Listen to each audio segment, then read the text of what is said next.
हे जे 12 केसेस माझ्यावर रजिस्टर करण्यात आले होते ते कोणकोणते केसेस होते हे लोकांनाही माहित पडायला पाहिजे।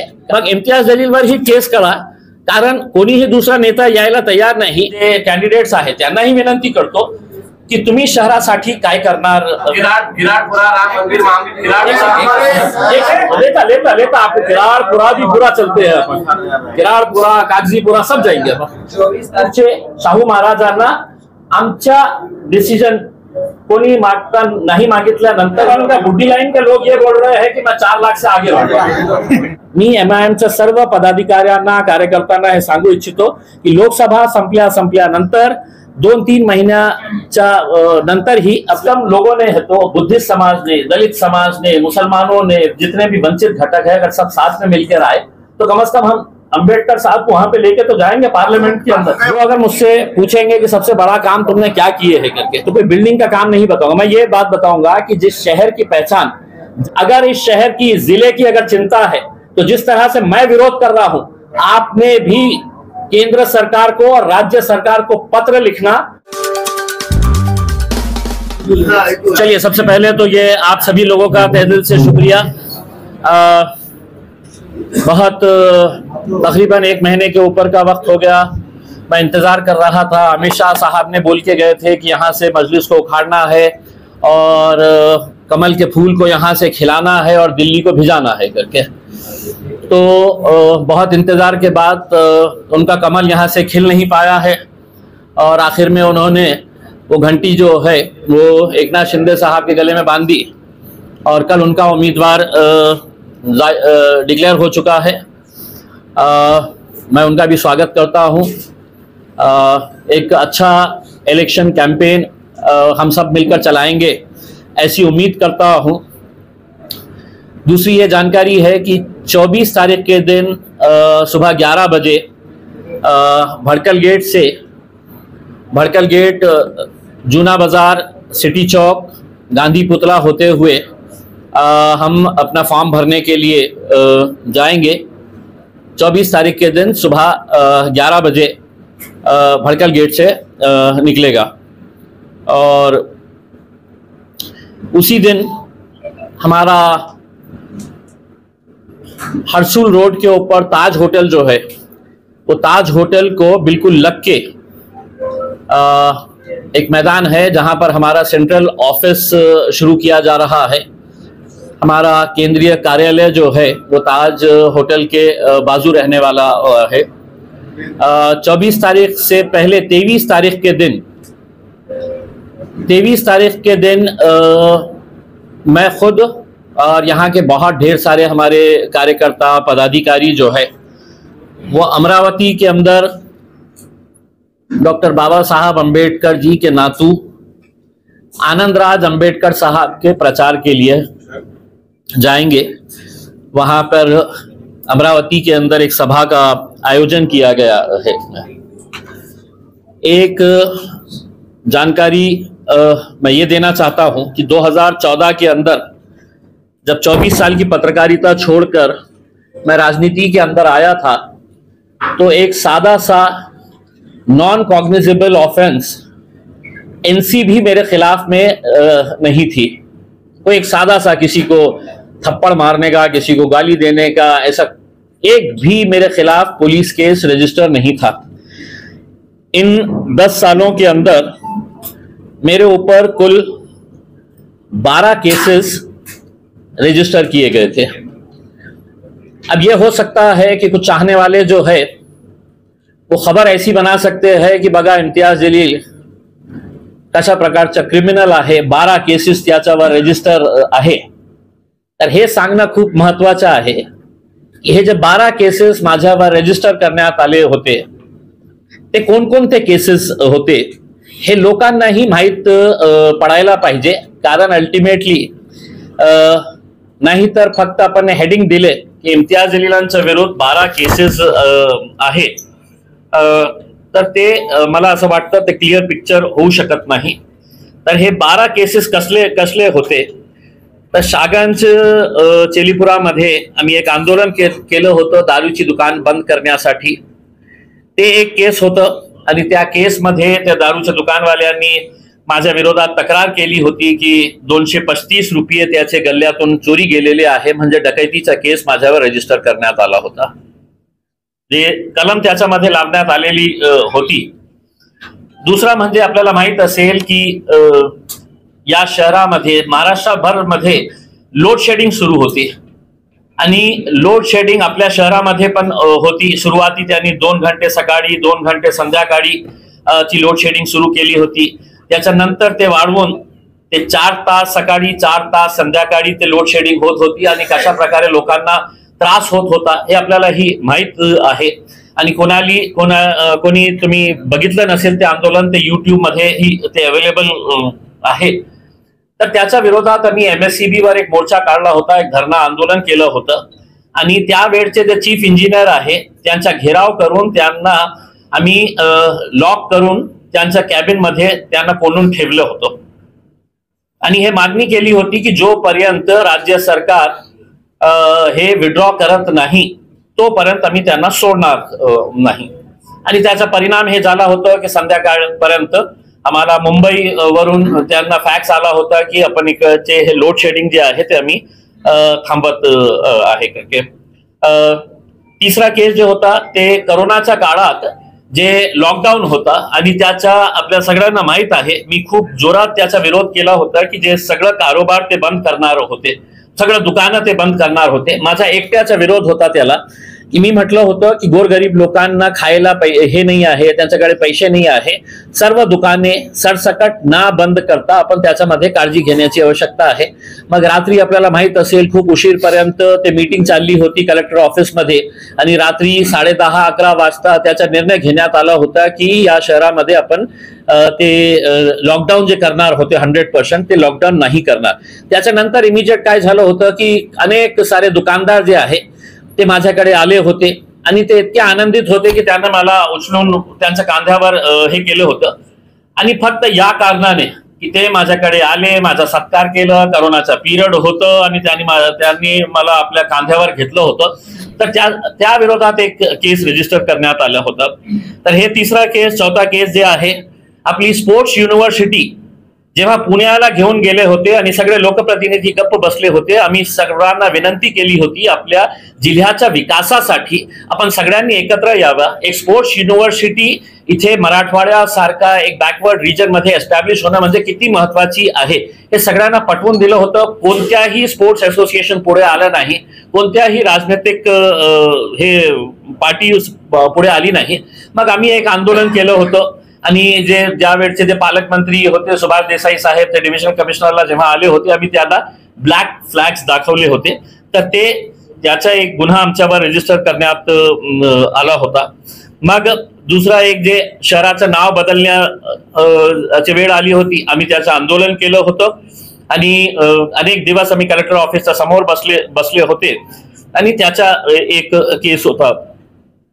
त्याच्यानंतर जे करोनाच्या काळात जे छोटे छोटे दुकानदार होते, खूप छोटे छोटे दुकानदार जे गुपचूप काहीतरी कोणीतरी मास्क विकत होता, कोणीतरी सॅनिटायझर विकत होता, कोणीतरी दूधचा कारोबार करत होता. समजा 1 तासाची त्यांना हे सवलत दिली होती आणि ते 10 मिनिटं लेट झाला तर असे अनेक असे दुकानदार होते की ज्यांना 20-20 हजार 40-40 हजार रुपयाची फाईन करण्यात आली होती. एक दुकानदाराला 80,000, एक दुकानदाराला 2 लाख रुपये फाईन करण्यात आली होती. हे सगळे लोक माझ्याकडे आले होते. मग मी लेबर कमिशनर ऑफिसकडे गेलो होतो आणि मी लेबर कमिशनर ऑफिसवर जाऊन आम्ही खूप तिथे जाऊन खूप हंगामा केलं होतं आणि हे सरकारला सांगितलं होतं की लोकांना खायला पियायला नाही आहे आणि तुम्ही याचा अशा प्रकारे त्यांच्यावर फाईन टाकत आहे. त्याचा परिणाम हे झाला की माझ्यावर खूप सारे केसेस सेक्शन्स त्याच्यामध्ये लावण्यात आले होते. सरकारी कामात अडथळा निर्माण करणे आणि खूप सारे गंभीर प्रकारचे हे. पण त्याचा परिणाम हे झाला होता की जे लोकांना 20,000 40,000 रुपयाची फाईन झाली होती त्याच दिवशी त्यांची फाईन कमी करून 2,000 1,000 500 रुपये अशी करण्यात आली होती. म्हणजे एक सक्सेसफुल आंदोलन केलं होतं. ते नाही केलं असतं तर ते लोकांवर अशा प्रकारचा एक मोठा फाईन त्यांच्यावर पडला असता.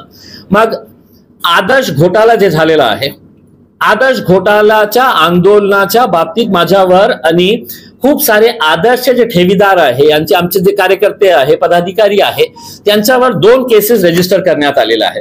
बघा तुम्ही की म्हणजे कशा प्रकारे पोलिसांची सरकारची प्रशासनाची वागणूक असते की जे लोकांच्या हक्काचा पैसा सगळ्यांनी खाऊन टाकलेले आहे ते मस्त बाहेर फिरत होते आणि हजारोंच्या संख्येने जे लोक त्यांचा पैसा मागण्यासाठी DDR ऑफिसकडे गेलं होतं. मग त्यांनी निर्णय केलं होतं सगळ्यांनी की आपण बस स्टँड वर त्याच्या सिद्धार्थ गार्डनच्या शेजारी ते लेबर कमिशनर ऑफिस आहे.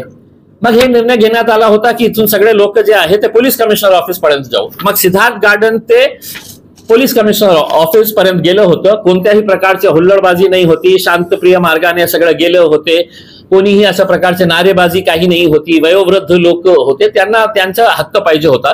मग त्याच्या विरोधातही आमच्यावर केसेस करण्यात आले होते. अनेक सारे आदर्श ठेवीदारांवर केस करण्यात आले होते. आणि दुसरा केस म्हणजे तेव्हा आम्ही डिव्हिजनल कमिशनर ऑफिसच्या समोर जाऊन आंदोलन केलं होतं. सगळे आदर्श ठेवीदार आणि सगळे दुसरे पतसंस्था आणि सहकारी बँकांच्या ठेवीदारांसोबत आम्ही डिव्हिजनल कमिशनर ऑफिसच्या समोर जे ज्या आंदोलनामध्ये त्यांनी आसू गॅस सोडले होते आणि कमिशनर साहेब बाहेर यायला तयार नाही होते भेटायला, तर त्या केसमध्ये ही खूप सारे गंभीर प्रकारचे सेक्शन्स लावण्यात आलेले आहे. म्हणजे विचित्र प्रकार हे बघा की लोकांचे पैसे ते मागत आहे आणि तुम्ही कशाला आमच्याकडे येत आहे पैसे मागायला, मग तुमच्यावर केस. हे अशा प्रकारची जे हे वागणूक आहे. मग इम्तियाज जलीलवर ही केस करा, कारण कोणीही दुसरा नेता यायला तयार नाही. हे माणसाच्या विरोधात आपण केसवर केस करून टाका. मग एक दिवस असा येईल की ते पण म्हणेल की नाही बाबा मी पण नाही येणार आहे करके. तर अशा प्रकारचा त्यांचा हे होता.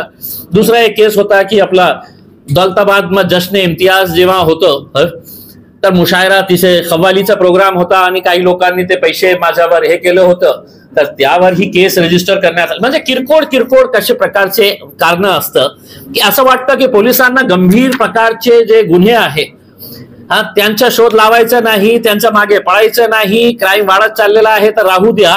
पण इम्तियाज जलीलने जश्न इम्तियाज दौलताबादच्या एका फार्म हाऊस मध्ये ऑर्गनाईज केला होता आणि ते खव्वालीच्या कार्यक्रम मध्ये काही अतिउत्साही काही जे लोक आहे आणि एक असं ट्रेडिशन आहे की खव्वालीच्या प्रोग्राम मध्ये की लोक असं पैसे हे करतात. ते पैसे कोणाच्या खिशात जात नाही. जे तबला वाजवणारे आहे ते म्युझिशियन्स असते तर त्यांना ते पैसे जातात. मग त्याच्या विरोधात एक केस करण्यात आला होता माझा. रेल्वे स्टेशन आपल्याला एका काळामध्ये माहित असेल की रेल्वे स्टेशन जो फ्लायओव्हर आहे त्याची रस्त्याची अवस्था काय होती, इतके खड्डे होते. मग आम्ही आंदोलन केलं. त्या आंदोलनामध्ये आम्ही ते झाडं लावले होते त्या खड्ड्यामध्ये. तर एक केस ते होतं. दुसरा केस म्हणजे तस्लिमा नसरीन जेव्हा आली होती तर त्यासाठी आम्ही एक आंदोलन केलं होतं. वक्फ बोर्डची एक लँड जे आम्ही एक्वायर करण्यासाठी क्रांती चौकला गेलो होतो. तर अशा प्रकारचे 12 केसेस होते. आणि मला हे सांगायला हे आहे की याच्यामध्ये अनेक केसेस क्लिअर झालेले आहे. पेंडिंग किती आहे? 1 2 3 4 5 7 केसेस क्लिअर झालेले आहे. मी हायकोर्टाचा धन्यवाद देतो. आणि 5 केसेस आता आहेत. म्हणजे तुम्ही विचार करा, ज्या लोकांना पैसे पाहिजे आपल्या हक्काचे पैसे ते मागायला गेलं तर त्यांच्यावर केसेस रजिस्टर करणं हे कितपत योग्य आहे हे मला सांगायचे आहे. म्हणून मला हे क्लॅरिफिकेशन करणं यासाठी महत्वाचं वाटलं की जेव्हा बातम्या येईल तर बातम्यामध्ये हेच येईल इम्तियाज जलीलच्या विरोधात 12 केसेस, तर ते चुकीची माहिती जाऊ नये आणि कशा प्रकारचे केसेस आहेत त्याच्या बाबतीत हे खुलासा करणं खूप महत्वाचं होतं. आणि आता निवडणुकीच्या हे सगळं कॅम्पेनिंग सुरू होणार आहे. तर मी जे कॅन्डिडेट्स आहे त्यांना सर्वांना शुभेच्छा देतो आणि लोकांना हेच विनंती करणार आहे की जेव्हा तुम्ही मतदान कराल तर तुम्ही कॅन्डिडेटची शैक्षणिक पात्रता काय आहे, त्याचं एज्युकेशन क्वालिफिकेशन काय आहे, त्याचा सोशल बॅकग्राऊंड काय आहे, ते तुमचा प्रश्न लोकसभेमध्ये मांडू शकेल का. लोकसभा म्हणजे एक अशी जागा आहे जिथे देशाचे कायदे कानून एक कुर्सी लगा कायदे कानून तयार करण्यात येतं आणि अशा परिस्थितीमध्ये फक्त माझ्याकडे 300च्या वर खासदार आहे, पण ते किती कामाचे आहे हे खूप महत्वाचं आहे. म्हणून जाती धर्माचा मुद्दा न घेता आपण जे क्वालिफाईड पर्सन्स आहे, जे एज्युकेटेड आहे, जे शहराला विकासाच्या दृष्टीने नेणारा असेल तर त्याला मतदान करा. मी आज आपल्या समोर हे स्पष्टपणे सांगतो की मागच्या 5 वर्षामध्ये मी एक खासदार म्हणून देशातले जे सगळे जास्त प्रश्न केंद्र सरकारला आणि मोदी सरकारला विचारलेले आहे तर हे तुमचं खासदार इम्तियाज जलील होतं. आणि 10 वर्ष झालेले आहे मला, 5 वर्ष आमदारकी आणि 5 वर्ष खासदारकी या नात्याने. आणि मागच्या 5 वर्षामध्ये मी काय काम केलेली आहे आपल्याला माहित असेल की टेलिव्हिजन डिबेटमध्ये आणि जे विरोधी पक्षातले लोक असते, बताओ क्या काम किया है करके, तर त्यांना एक मी पुस्तक तयार करत आहे. ते पुस्तक आपल्यालाही त्याचं विमोचन साठी आपल्यालाही बोलवण्यात येईल आणि ते पुस्तक आपण वाचा आणि तुम्हाला पटलं की हो त्यांनी हे काम केलेले आहे, म्हणजे बोलण्यासारखं तर मी हे केलं ते केलं हे सगळं काही. जसं आपले कराड साहेब म्हणायचे की आम्ही गॅस पाईपलाईन आणलेली आहे.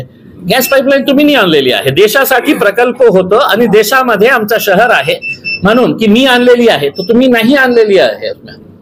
देशासाठी लोकसभेमध्ये प्रस्ताव आला होता आणि त्यामध्ये हे निर्णय घेण्यात आला होता की देशामध्ये आपल्याला हे गॅस पाईपलाईन आली का नाही आली करके. तर मी जे काम केलेले आहे फोटोग्राफ सहित, बजेट सहित, कुठे कुठे पैसे खर्च करण्यात आलेलं आहे, हे सगळं एक बुकलेट तयार करून आपल्याला वाटण्यात येईल. आपण ते वाचा. आणि मी दुसऱ्या जे कॅन्डिडेट्स आहेत त्यांनाही विनंती करतो की तुम्ही शहरासाठी काय करणार आहे, काय केलेले आहे याच्या बाबतीतही काही रिटर्न मध्ये दिलं तर 1 वर्षानंतर मी असो नसो कोणीतरी दुसरा बसलेला असेल तर तुम्ही त्यांना प्रश्न विचारू शकता की हे पुस्तक मध्ये तुम्ही हे लिहिलेले होते, आता हे काम झालेले आहे का नाही झालेले आहे. हे माझ्या शेजारी जे बसलेले आहे अंकुश राठोड साहेब बंजारा समाजाचे आहे आणि खूप आमचे चांगले मित्र आहे. बंजारा समाजाचे खूप सारे लोक आमच्या जे फॉर्म भरण्यासाठी जे रॅली निघणार आहे त्यामध्ये येणार आहे. शहर अध्यक्ष आरिफ नक्षबंदी, जिल्हा अध्यक्ष समीर साजिद बिल्डर साहेब आहे. आणि मला असं वाटतं की एक चांगला वातावरण या शहरामध्ये आहे. काल मी आदरणीय पंतप्रधान नरेंद्र मोदी साहेबांच्या भाषण ऐकत होता परभणी मधला. परभणी काय जास्त लांब नाही आहे, तिथे ते बोलत होते की कशा प्रकारे पाणी आणण्यात आलेलं आहे. आता परभणीमध्ये आपले रिपोर्टर असेल तर त्यांना सांगा की परभणीमध्ये लोकांना पाणी मिळतं का करके. दुसरं म्हणजे त्यांनी सांगितलं की 4 लाख घर हमने परभणी के अंदर बनाए हैं करके. आता ते जर्मनी होतं का परभणी होतं माहित नाही मला, पण ते 4 लाख, मग 4 लाख परभणीमध्ये बांधलं असेल तर मोदीजींना आणि त्यांच्या मंत्र्यांना आणि त्यांच्या सगळ्या दुसरे अलायन्सचे मंत्र्यांना हे प्रश्न विचारायचे आहे की एक घर माझ्या जिल्ह्यामध्ये का बांधण्यात नाही आलेलं आहे, माझ्या शहरामध्ये एक घर ही का बांधण्यात आलेलं नाही आहे. मग फक्त आपल्याला गप्पा मारायचा आहे का कि 4 लाख इधर बना दिए, 10 लाख इधर बना दिए है, 5 लाख इधर बना, एक घर यहाँ पे बता दीजिए मुझे. ये घर हमने है तो पंतप्रधान आवास योजना के अंदर ये शहर के अंदर हमने बनाए हैं करके. मी दोघंही भारतीय जनता पार्टीचे दोघंही मंत्र्यांना केंद्रातले आणि तिसरे आपले राज्याचे जे मंत्री आहे त्यांना विचारतो आणि त्यांचे अलायन्सचे जे मंत्री आहेत हे पालकमंत्री हे सगळ्यांची जबाबदारी होती. तर त्यांनी हे प्रश्नांचे उत्तर द्यावे मी याची अपेक्षा करतो. काही आपले प्रश्न असतील तर आपण विचारू शकता. वंचित तुमच्या सोबत नाही आहे, मग तुम्ही आनंदराजला का सपोर्ट करता? आनंदराजची काय अपेक्षा आहे? आनंदराज साहेब जे आहे जसा वंचितचे आदरणीय बाळासाहेब आंबेडकर आहे त्यांचे सखे भाऊ आहे आनंदराज आंबेडकर साहेब, तोही बाबासाहेब आंबेडकरांचे नातू आहे. आणि आनंदराज साहेब स्वतः माझ्या घरी आले होते फॉर्म भरण्याच्या अगोदर आणि त्यांनी मला विचारलं होतं की साहेब आम्ही हे अमरावतीमध्ये इलेक्शन लढण्यास इच्छुक आहे.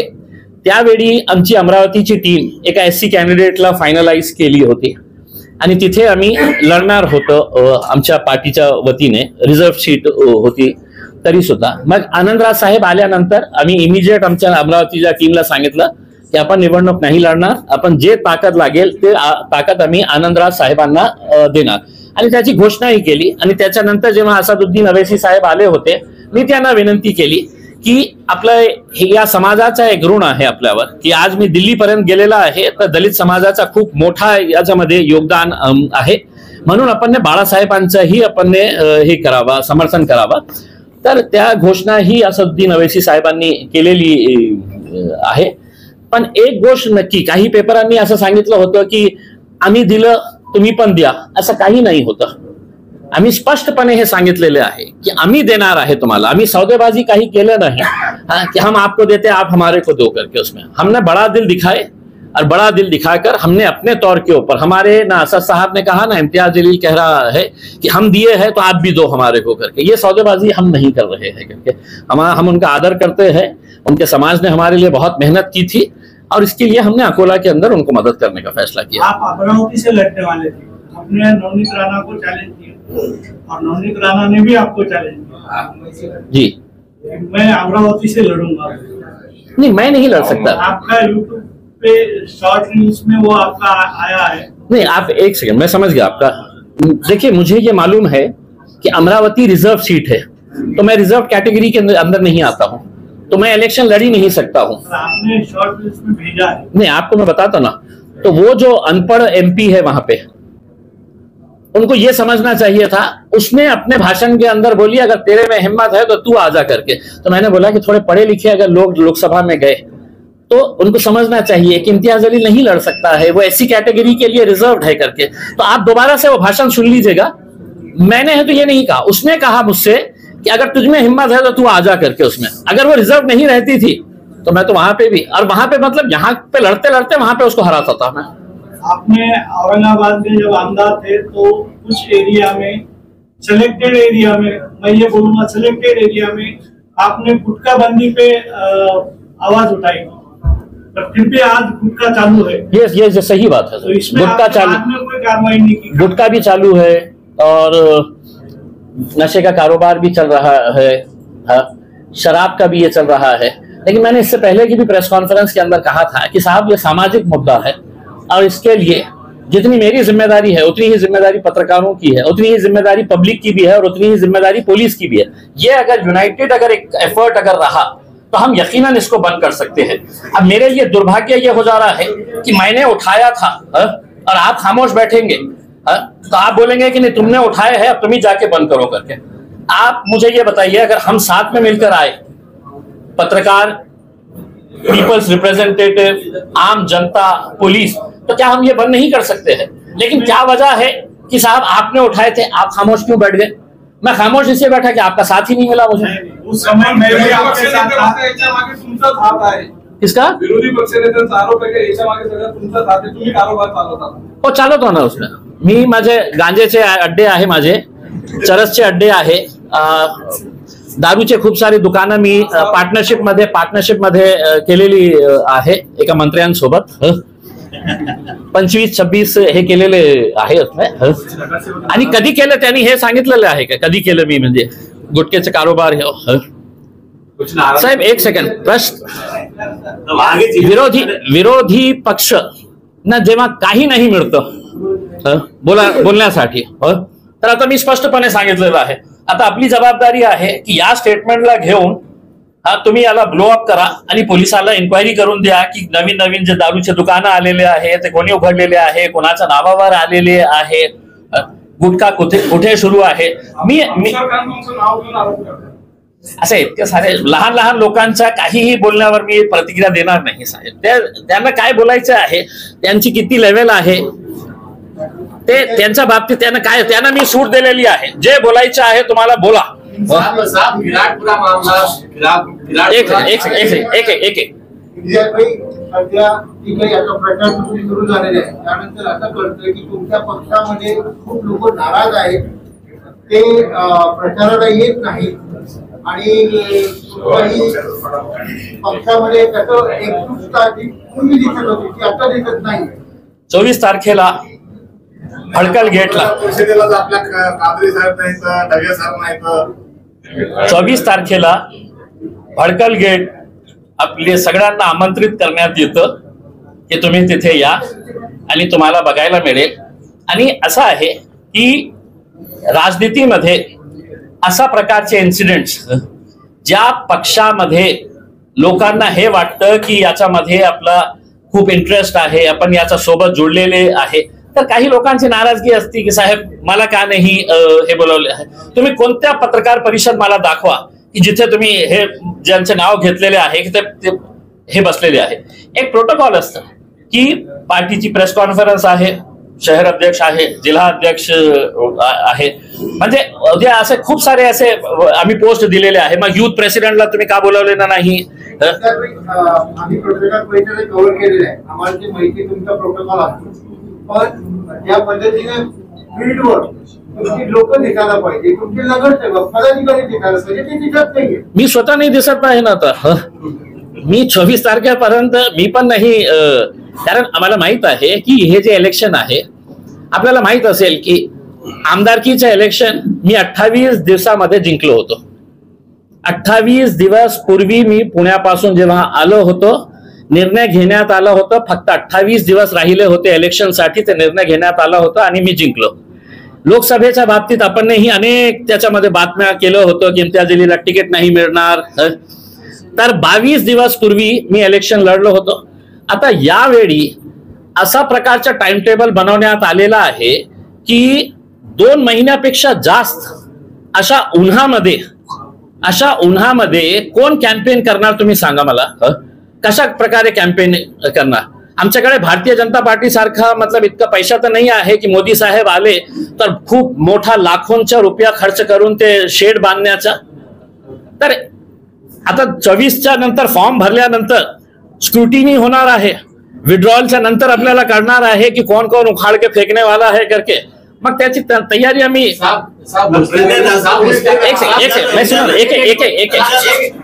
मैं पूछता नहीं.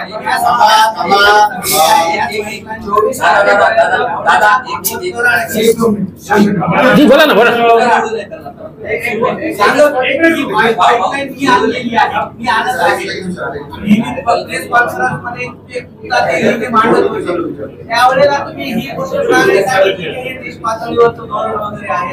सर अनेक असे स्कीम्स आहेत. समजा मी आपण त्या मंत्र्यांचे आमचे मित्र आहे की आम्ही जे हॉकर्स आहे त्यांना आम्ही प्रधानमंत्री स्वनिधी मधून आम्ही इतके पैसे देत आहे.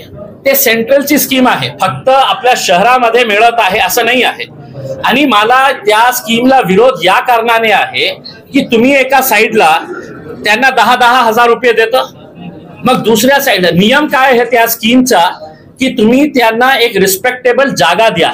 जे रस्त्यावर जे टोकरी घेऊन किंवा हातगाडी घेऊन किंवा रस्त्यावर बसून ते आपला फल फूल जे विकणारे आहे, नियम हे सांगतो की स्वनिधीमध्ये डेडिकेटेड स्पेस हॉकर झोन साठी द्यायला पाहिजे. मग तुम्ही 10,000 रुपये देता आणि त्यांच्याकडे जागाच नाही आहे, पोलीसवाले येतं उचलून टाकतं. तर गॅस आणि दुसरे जे स्कीम्स ते सांगतं ते एक ही स्कीम अशी नाही आहे की जे फक्त आमच्या शहरासाठी आहे. मग मी आपल्याला एक उदाहरण म्हणून सांगितलेले आहे की ते म्हणते की मी 10,000 लोकांना आहे तो 10-10, 15-15 हजार स्वनिधीमध्ये दिलेले आहे. ते केंद्र सरकारची स्कीम आहे आणि ते देशभर हे देत आहे. आपण मंत्री असताना आपण काय काय फक्त शहरासाठी आणलेले आहे त्याच्या बाबतीत बोलले तर मी त्याचं स्वागत करू नक्की. विराटपुरा राम मंदिर लेता आप किराड़पुरा भी पूरा चलते हैं, अपन किराड़पुरा कागजीपुरा सब जाएंगे. 24 तारखेपर्यंत पक्षाची अंतर्गत नाराजी दूर होणार आहे. अंतर्गत नाराजगी नाही. आता तर मी एन्जॉय करतो, बातम्या जे येत आहे ना न्यूजपेपर मध्ये ते एन्जॉय करतो. आमच्या पार्टीचेही लोक एन्जॉय करत आहे. ते मला असं वाटतं की ते फक्त पेपरवर दिसत आहे नाराजगी. आपल्याला बघायला मिळेल म्हणजे आता येणाऱ्या दिवसामध्ये काहीतरी आपल्याला की इतके सारे हे जाणार आहे करके. आणि एक गोष्ट स्पष्टपणे सांगतोच आहे, एकमेव असा पक्ष आहे की ज्यांनी आपल्या सिटिंग कॉर्पोरेटर्सला पार्टीतून बाहेर केलेलं आहे. का की लोकांच्या अपेक्षावर ते खरे ठरत नाही होते. एकमेव पक्ष आहे की किती सिटिंग कॉर्पोरेटर्सला आम्ही बाहेर केलं होतं. आणि आज ते कोणी नाराज असेल तर आम्ही त्यांना बोलू काय आहे तुमचा विषय काय आहे. शिस्तभंगासारखी कारवाई करण्याची वेळ येईल का पक्षावर? नाही, इलेक्शनच्या वेळी नाही का, म्हणजे हे बाबा तुम्ही एक फक्त कॉर्पोरेटर्सच्या बाबतीत बोलतो. आज महाराष्ट्राची आणि देशातली अशी परिस्थिती आहे की खासदार इथे बसलेला आहे, दुसऱ्या दिवशी कळतं आम्हाला की तिथे गेलेला आहे. म्हणजे आमदार खासदार दररोज अशा प्रकारचे हे प्रकरण सुरूच आहे. इकडच्या पार्टीमध्ये तिकडे जायचं. तर आमच्याही कॉर्पोरेटर्स मध्ये काही इश्यूज असेल, काही नाराजगी असेल, आम्ही बसून सॉर्ट आउट करू. म्हणजे असं इतकं मोठं हे नाही आहे की आता गेलेले आहे आणि मीटिंग सुरू आहे. पक्षातील 2 नंबरचे जे नेते आहेत ते सगळे यांच्या सोबत आहेत, तर आमचा मुद्दा त्यांच्याशी 24 तारखेला या ना आपण आमच्या रॅलीमध्ये सहभाग व्हा. किसके साथ फाइट रहेंगे आपकी? किसके साथ? आता तुम्ही एक अमरावतीला आनंदराज आंबेडकरला सपोर्ट करताय, अकोलामध्ये बाळासाहेब आंबेडकरांना, बाकीच्या राज्यामध्ये तुम्ही काय तुमच्या पदाधिकारी तुमच्या लोकांना काय कामं ठेवताय, कोणाला मदत करायची? नाही बघा, एक गोष्ट आम्ही एक निर्णय घेतलेला आहे आणि मी ओवैसी साहेबांसोबत ही हे चर्चा केलेली आहे. चर्चा केलेली आहे की असं नाही आहे की सर्व राजनैतिक पक्षामध्ये वाईट लोक असतात. ते आमच्या विरोधातलेही पक्ष का असू नये. जसं एक उदाहरण म्हणायचं असेल तर मी माझ्या कोल्हापूरच्या टीमला हे सांगितलेलं आहे की आपण शाहू महाराजांना आपण तिथे समर्थन करा. त्यांनी मला फोन केला नाही, त्यांनी आमचं समर्थन मागितलेलं नाही. पण हे राजनैतिक पक्ष जे छत्रपती शाहू महाराजांच्या नावाने आपली राजनीती करते, मग त्यांच्या विरोधात कॅन्डिडेट ही उभे करतं. ते शाहू महाराज कोण आहे, कोल्हापूरमध्ये त्यांचं स्थान काय आहे. तर आम्ही ऑन आ ओन, म्हणजे कोणी आम्हाला हे मागितलेलं नाही. मी त्यांना हे सांगितलं आणि ओवैसी साहेबांना हे पण सांगितलं की साहेब, अनेक असे चांगले चांगले जे खासदार आम्ही बघितलेले आहे, तर त्यांना आपण हेल्प करण्याची आवश्यकता आहे. म्हणून आम्ही कोल्हापूरचे शाहू महाराजांना आमच्या डिसिजन कोणी नाही मागितल्यानंतरही आम्ही डिक्लेअर केलेलं आहे की आम्ही कोल्हापूरमध्ये. दुसरा एक उदाहरण देतो.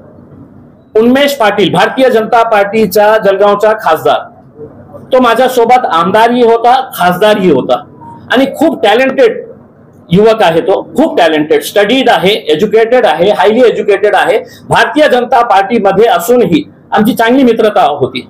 आणि जेव्हा त्याचा तिकीट कापण्यात आला आणि तिकीट कापल्यानंतर त्याचे जे सपोर्टर्स मध्ये रोष होतं, तर मी स्वतः त्याला फोन केला की उन्मेष, तू पार्टी सोडली, तू आता कोणत्या पक्षामध्ये जाणार नाही जाणार, तू इंडिपेंडेंट लढणार नाही, तुला जे मदत पाहिजे मी मदत तुला करायला तयार आहे.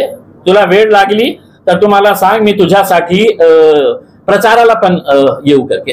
तर एक मित्रता जे आहे, एक जे पॉलिटिक्स म्हणजे असं नाही आहे की सर्व राजनैतिक पक्षामध्ये आपले शत्रूच असतं. मी बघितलेलं आहे, अनेक खासदारांचे चांगले चांगले काम बघितलेले आहे. तर अशा प्रकारे आम्ही निर्णय घेतलेला आहे. अजून काही लोक आमच्याकडे अप्रोच होत आहे की साहेब आम्हालाही समर्थन द्या करके. आतापर्यंत आम्ही फक्त 2 कॅन्डिडेट्स डिक्लेअर केलेले आहे. एक पुण्याचं डिक्लेअर केलं आहे, एक उस्मानाबादचं डिक्लेअर केलेला आहे. एक 2-3 अजून आम्ही कॅन्डिडेट्स राहिलेले आहे.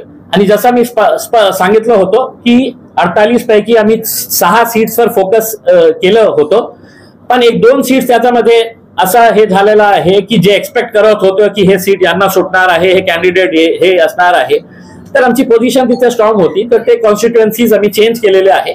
पण आता ही आमची जे हे प्लॅनिंग आहे, ते आम्ही 5 पेक्षा जास्त, 5 किंवा 6 पेक्षा सीट्स आम्ही जास्त लढणार नाही. आणि आम्ही ओपन ग्राउंड ठेवलेला आहे. ते सगळं सेक्युलर पार्टीजला जे आमच्यावर पराभव झाल्यानंतर बोट दाखवतात की MIM लढल्यामुळे आम्हाला हे झालेलं आहे, नुकसान झालेलं आहे आणि आम्ही बी टीम आहे. तर आम्ही सगळे आपल्या मार्फत मी MIMच्या सर्व पदाधिकाऱ्यांना, कार्यकर्त्यांना हे सांगू इच्छितो की लोकसभा संपल्यानंतर 2-3 महिन्याच्या नंतरही आपल्याला विधानसभाची हे सुरू होणार आहे. आणि विधानसभा आम्ही पूर्ण ताकदीने आम्ही लढणार आहे. हे जे लोकसभेचं आम्ही हे गणित करत आहे, ते आमचा केंद्र बिंदू जो आहे, जे लक्ष जे आहे, ते फक्त आणि फक्त विधानसभामध्ये आपण कशा प्रकारे जिंकता येईल याच्या बाबतीत आम्ही इंडिया आघाडीला सपोर्ट का नाही करत सरळ मग इंडिया आघाडीला त्यांनी सांगितलं पाहिजे, सांगायला पाहिजे होतं. मी माझ्या India alliance is a national alliance आणि त्याच्या बाबतीत निर्णय घेण्याचा अधिकार माझा नाही आहे. मी महाराष्ट्राचा अध्यक्ष असल्यामुळे आणि बॅरिस्टर असदुद्दीन अवैसी साहेबांनी सगळं अधिकार मला दिल्यामुळे तर मी त्यांना हे सांगू शकतो की साहेब महाराष्ट्रामध्ये हे आपण ह्यांना हे द्या आणि ते कधीही नाही म्हणणार.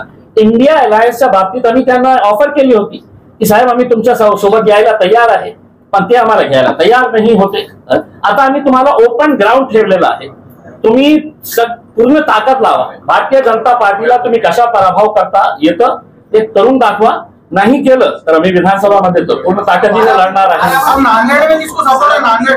नांदेड़ नहीं, ऐसा इंडिविजुअल लेवल के ऊपर अभी हमने कुछ ऐसे कॉन्स्टिट्यूएंसीज के ऊपर बारामती के बारे में क्या है? नहीं अभी हमने देखा नहीं है. देखिए बारामती के अंदर हमारा इतना बहुत स्ट्रॉन्ग ऑर्गेनाइजेशन है ऐसा नहीं है. उसमें अमरावती के अंदर हमारे 9 या 11 कॉर्पोरेटर्स हमारे चुन के आए हुए हैं. अमरावती के अंदर बहुत अच्छा हमारा यूनिट है और हमने लोगों को यही बोले अगर बाबा साहब अम्बेडकर के नातू को अगर तुम वहां से नहीं जिताते इसमें और वहां से कौन जीत के आता है, देखिए जो सिर्फ वहां पे जाके है तो सिर्फ मोदी मोदी मोदी के गुण गाती है. तो कम से कम लोगों ने तो बुद्धिस्ट समाज ने, दलित समाज ने, मुसलमानों ने, जितने भी वंचित घटक है अगर सब साथ में मिलकर आए तो कम से कम हम अम्बेडकर साहब को वहां पे लेके तो जाएंगे पार्लियामेंट के अंदर. होप आहे का वंचित सोबत युती होण्याची काही होप आहे? काही चर्चा होण्याची शक्यता आहे काय? आता तर सगळं संपलेलं आहे. आता काय राहिलेलं आहे? अजून काही होप आहे का प्रकाश आंबेडकरांसोबत चर्चा करून? नाही आता जे सीट विड्रॉल करण्यासंदर्भात नाही तसं बघा, तसं आम्ही काहीही बोललो तर अशा याचा अर्थ होणार आहे की आम्ही काहीतरी डील केलेली आहे की आम्ही आमच्या स्वखुशीने आम्ही तुम्हाला समर्थन केलेले आहे. काय हरकत आहे याच्याबद्दल? नाही आम्ही खूप प्रयत्न केले, आम्ही खूप प्रयत्न केलेले आहे. आता त्यांच्यावर निर्भर आहे आणि त्यांनी स्पष्ट केलेले आहे आम्ही कोणत्याही परिस्थितीमध्ये MIM सोबत जाणार नाही. तर आम्ही त्यावेळी सांगितलं होतं की विराट मामले को लेकर लोग अफवाह फैला रहे हैं उसके साथ 40,000 से रिवर्स रहेंगे. 40,000 से रिवर्स रहेंगे. अफवाहों के ऊपर ध्यान नहीं है. और चाय बानू का बुड्डी लाइन के लोग ये बोल रहे हैं कि मैं 4 लाख से आगे बढ़ूंगा. मागच्या पंचवार्षिक मध्ये लोकसभेचा निवडून आल्यानंतर आपल्याला लोकसभेत उभं राहण्यासाठी आर्थिक प्रोत्साहन दिलं होतं असा आरोप मागच्या वेळेस माजी खासदारांनी केला होता. कोणी दिलं होतं? खैरेंनी मला दिलं होतं. तुम्हाला 5 कोटी रुपये उभे राहण्यासाठी. तर आता काय आहे की मतलब थोडंसं कॉस्टिंग जास्त झालेली आहे तर त्यांना सांगा की आता 5 कोटी मध्ये काही होणार नाही, काही होणार नाही. त्यांनी कमीत कमी मला आता 20 कोटी द्यायला पाहिजे. आता तुमच्या यामध्ये मुस्लिम उमेदवार उभे आहेत वंचित कडून IPS आहेत ते. कोण? त्यांना अब्दुल रहमान त्यांना आम्ही पाठिंबा देणार आहोत. बघा एक गोष्ट मी सांगतो की अब्दुल रहमान साहेबांना मी कमीत कमी 1 वर्षापूर्वी मुंबईच्या एका कार्यक्रमामध्ये मी सांगितलं होतं की साहेब आपण व्हॉलेंटरी रिटायरमेंट घेतलेले आहे आणि खूप तुमचं चांगलं काम आहे आणि तुम्ही फक्त इतकी प्रेस्टिजियस पोस्ट सोडून तुम्ही फक्त पुस्तक ना लिहिता तुम्ही राजनीतीमध्ये या आणि तुम्ही महाराष्ट्रामध्ये कुठे तुम्हाला उभे राहायचं आहे तुम्ही सांगा आम्हाला, आम्ही तुम्हाला मदत करणार. आमच्या पार्टीच्या वतीने तुम्ही उभं राहणार असेल तर जेव्हा हे निर्णय आला होता तर त्यांनी हे मला फोन केलं होतं आणि त्यांनी सांगितलं होतं की मी वंचितचं तिकीट घेत आहे. मी त्यांना सांगितलं होतं की साहेब तुम्ही मालेगाव आणि धुलियामध्ये आमचे आमदार आहे आणि जे 6 सीट्स आम्ही जे लढण्याचा हे निर्णय घेतला होता त्याच्यामध्ये हे आपली मालेगाव आणि धुलियाची ही सीट होती आणि स्वाभाविक आहे कारण तिथे आमचे 2 आमदार आहेत. आता काय झालेलं आहे की ते फिरत आहे आणि त्यांच्या कोटाचा काही मॅटर अडकलेला आहे की त्यांच्या कोटामध्ये जे त्यांचं रेजिग्नेशन आतापर्यंत सरकारने एक्सेप्ट केलेलं नाही आणि समजा ते एक्सेप्ट झाला नाही, कोटामध्ये त्यांच्या विरोधात निकाल गेला तर ते फॉर्म भरू शकणार नाही. तर आता येणाऱ्या काही दिवसामध्ये आपल्याला कळेल. नाहीतर आमचा कॅन्डिडेट जे आहे ते तिथे तयार आहे. आमचा हे निर्णय काय होतं त्याच्यानंतर आम्ही कोण नाही पक्ष कोणताही चुकीचं नसतं. म्हणजे इंडिपेंडेंट ही लोक उभे राहतं. अनेक छोटे मोठे पक्ष सगळ्यांना अधिकार आहे कोणत्या पक्षामध्ये जायचं नाही जायचं. मैनिफेस्टो कब तैयार हो रहा है? आपका मैनिफेस्टो कब तैयार हो रहा है? जाहिर नामा कब तैयार हो रहा है? अभी चल रहा है उसका काम. कुछ दिन बचे हुए हैं. हम कोशिश कर रहे हैं कि यही हफ्ते के अंदर हम क्या प्लान उसका? मैं क्या है मालूम क्या एक मीडिया के चैनल पे गया, मैं बोला उसके लिए बहुत लंबी आपको ये करना पड़ेगा, तो हम बुकलेट के अंदर पूरा देने वाले, और मैं लोगों को बोलूंगा कि बुकलेट पढ़ लें, देख लें, संतुष्ट हुए तो आप मेरे साथ में रहिए, नहीं तो बुकलेट को फाड़ दे और इम्तियाज को राम राम कर लेंगे। दो चार पॉइंट बताइए ना।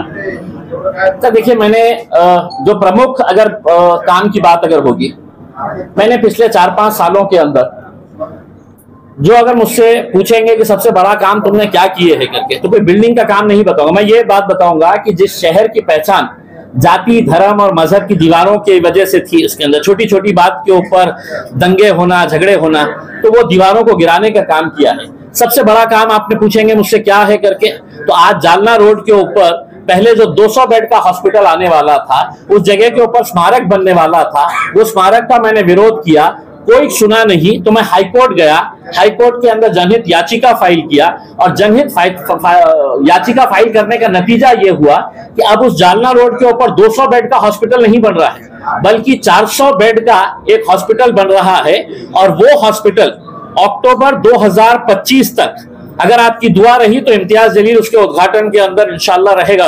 तो 400 बेड का हॉस्पिटल कल अगर रहे आप, कल आप रहे या ना रहे, लेकिन लोग कम से कम ये बोलेंगे कि भैया इस शहर को हॉस्पिटल की जरूरत थी या स्मारक की।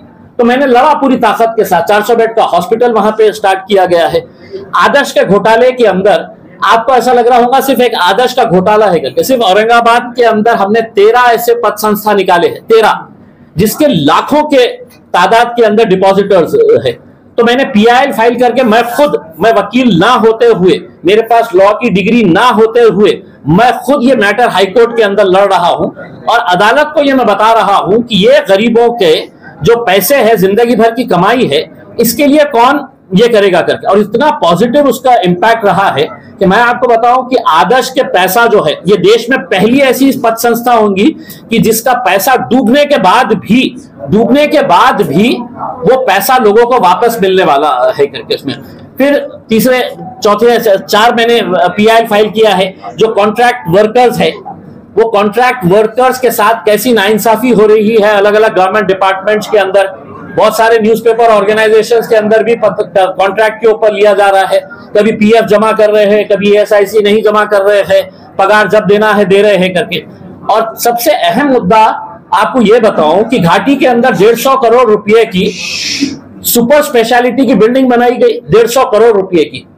120 करोड़ रुपए केंद्र सरकार से लाए और 30 करोड़ रुपए के इक्विपमेंट्स राज्य सरकार से लिए। 150 करोड़ रुपए की सुपर स्पेशलिटी बिल्डिंग, 150 करोड़ के ऐसे 4 सुपर स्पेशलिटी बिल्डिंग महाराष्ट्र के अंदर बनाए गए, एक औरंगाबाद में, एक लातूर में, एक अकोला में और एक यवतमाल में। धीरे से अभी एक 15-20 दिन पहले राज्य सरकार ने क्या किया कि उसका टेंडर फ्लोट किया अपने वेबसाइट के ऊपर, मेडिकल एजुकेशन की वेबसाइट के ऊपर, कि ये हमको PPP मॉडल के ऊपर देने का है, एक प्राइवेट पार्टी को देने का है, हम चला नहीं सकते है करके। यानी कि 150 करोड़ रुपये तुमने लेकर आए, अब तुम्हारे किसी रिश्तेदार को, तुम्हारे किसी दोस्त को या खुद को उसके अंदर शामिल करके वो 150 करोड़ रुपए की तुम इमारत है तो एक प्राइवेट आदमी के हाथ में दे डालेंगे, और फिर ये उम्मीद करेंगे कि गरीबों ने जाना का। मैं तो हाईकोर्ट का ये धन्यवाद देता हूं, हाईकोर्ट ने इतने कड़े लहजों के अंदर ये लहजे में सवाल किया कि आखिर क्या वजह है कि फिर आखिर गरीब जाएगा कहां पे करके। तो हाईकोर्ट ने ये ऑर्डर दिया कि ये जब तक हम नहीं बोलेंगे तब तक है तो इसकी प्रक्रिया नहीं होना चाहिए, और उन्होंने गवर्नमेंट से जवाब मांगा। अब गवर्नमेंट से जब जवाब आया, कल के परसों के दिन उसकी हियरिंग थी, मैं अदालत के सामने खड़ा हुआ जाके, तो वो रिप्लाई के अंदर पहले ही उसके अंदर था कि नहीं, सरकार ने है तो ये मन बना लिया है कि औरंगाबाद की सुपर स्पेशलिटी हॉस्पिटल की बिल्डिंग हम प्राइवेट उसको दे रहे हैं करके। मेरा ये सवाल है कि हर चीज आप औरंगाबाद के अंदर अगर 4 सुपर स्पेशलिटी बिल्डिंग एक ही कीमत के अगर पूरे देश महाराष्ट्र के अंदर बनाए गए हैं, तो सिर्फ औरंगाबाद की बिल्डिंग क्यों, फिर यवतमाल की और अकोला की बिल्डिंग क्यों नहीं, लातूर की बिल्डिंग क्यों नहीं? क्या वहां पे आपको डॉक्टर्स मिल रहे हैं? क्या वहां पे आप चला सकते हैं, यहाँ पे नहीं चला सकते हैं? यहाँ पे ये हॉस्पिटल देने का मकसद ये है कि यहाँ के मंत्री, मुख्यमंत्री, यहाँ के नेताओं की सबकी मिली भगत है। ये 150 करोड़ रुपए के हॉस्पिटल की जो गरीबों के लिए बनाया गया है, वो किसी एक प्राइवेट उद्योगपतियों के हाथ में दे डाले, उन्हें अपना वहां पर फुकट के अंदर चलाए।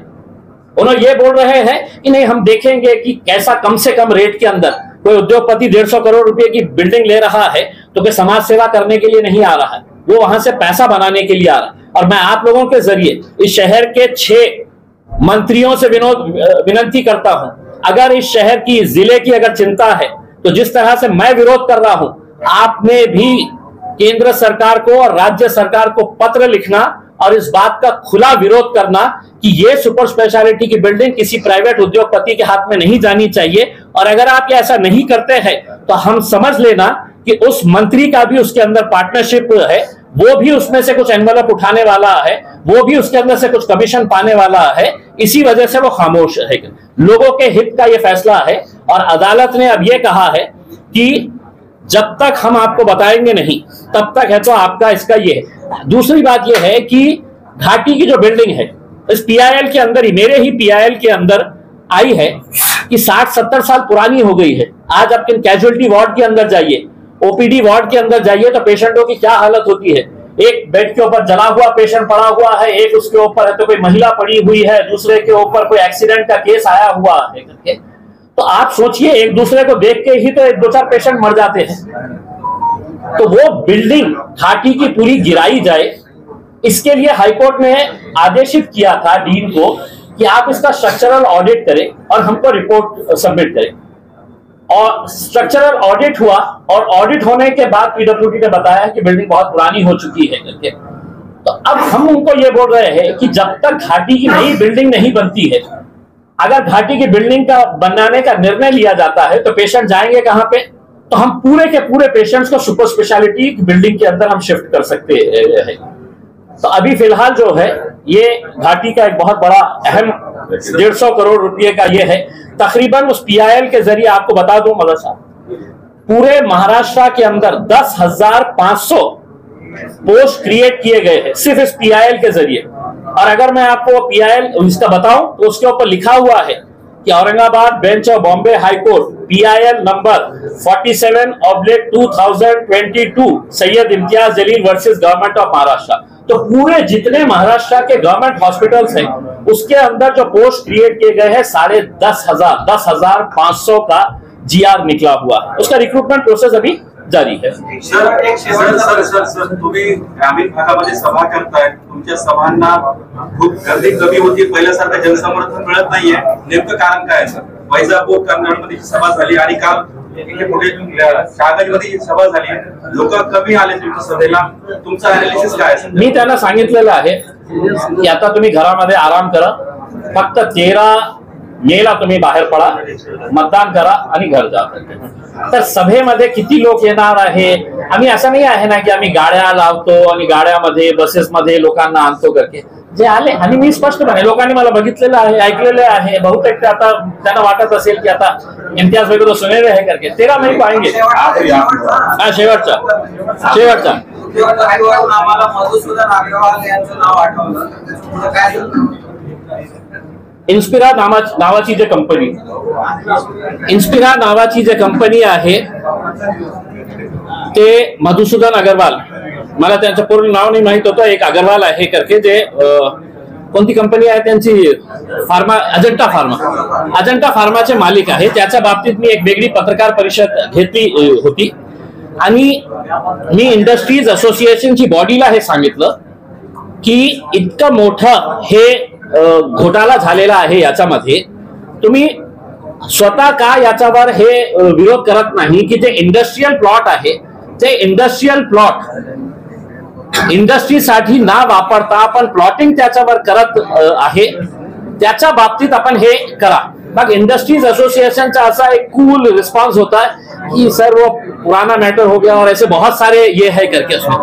तर ते इंडस्ट्रीज बॉडी ज्याच्यासाठी फॉर्म करण्यात आलेली आहे, मी आपल्या मार्फत एक विनंती करणार आहे की ऑलरेडी माझे खूप सारे पीआयएल्स झालेले आहे, कोणीतरी इच्छुक असेल की याच्यासाठी कोर्टामध्ये जाऊन कोर्टाकडून काही आदेश आणण्यात येत असेल तर मी विनंती करणार आहे की तुम्हाला सर्व सहकार्य करण्यासाठी मी तयार आहे आणि मी सगळे डॉक्युमेंट्स आपल्याला देण्यासाठी तयार आहे। जे जागा ज्याच्यासाठी देण्यात आली होती त्याचा वापर होत नसेल तर ते जागा MIDC ने परत घ्यावी ही माझी मागणी आहे. अजून ही विक्री सुरू आहे प्लॉट. अजून मतलब जोरात विक्री सुरू आहे. हे आता एअरपोर्टच्या बाहेर निघालं की त्याचे होर्डिंग्स आहे, ते जालना रोडवर त्याचे होर्डिंग्स आहे. म्हणजे बघा की त्यांना काही भीती नाही आहे, कारण त्यांनी मंत्री आणि मुख्यमंत्र्यांना पैसा पुरवलेले आहे. MIDCच्या सगळ्या अधिकाऱ्यांना पैसा पुरवलेला आहे. तर त्या भीती कशाची? बोलत असेल की इम्तियाजने ठीक आहे पत्रकार परिषद घेतलेला आहे, तर त्यांना काहीही प्रकारच्या कुणाच्याही भीती राहिलेली नाहीये. हे आपल्याला काही ज्याच्यामध्ये रिझल्ट पाहिजे असेल तर मला असं वाटतं की आपण कोर्टामध्ये जाऊन कोणीतरी त्याच्यामध्ये आपण निर्णय घ्यावा. झालं. खूप खूप धन्यवाद. खाना